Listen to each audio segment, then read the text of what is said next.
probably one of the worst Jalen Duren games he's had the whole season. 33 minutes. He only has 8 points. He only has 7 rebounds.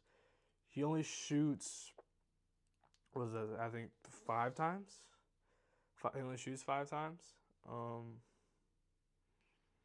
And he's a team worst plus minus of -21. And this is only lost this game by 11. -21. That's crazy.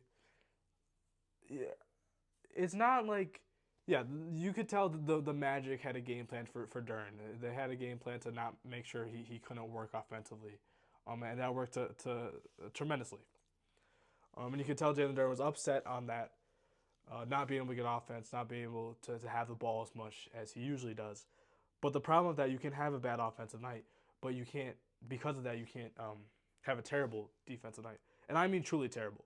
Um, he was a cone. He was standing still. He had slow feet. He was looking at balls. He was looking at guys dribbling. He was looking at the Orlando Magic cook, looking like he was admiring it. He wasn't doing anything out there. It looked like the Jalen Duren of old that you saw during the losing streak, during the bad season. When Jalen Duren wasn't cone then. He's worked on that during the regular season, but today he went back to being a cone. It was abysmal from him.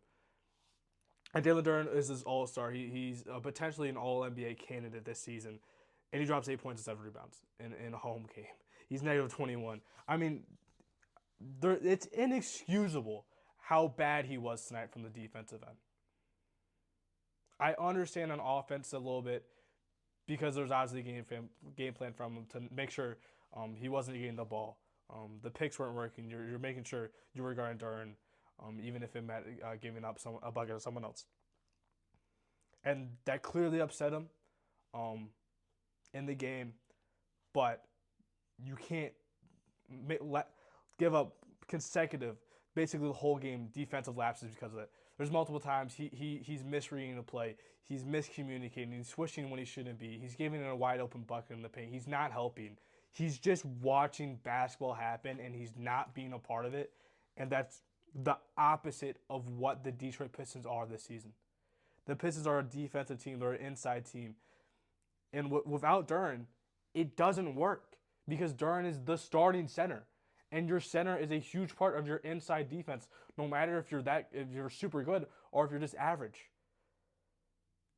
Jalen Duren wasn't even average tonight. He was abysmal.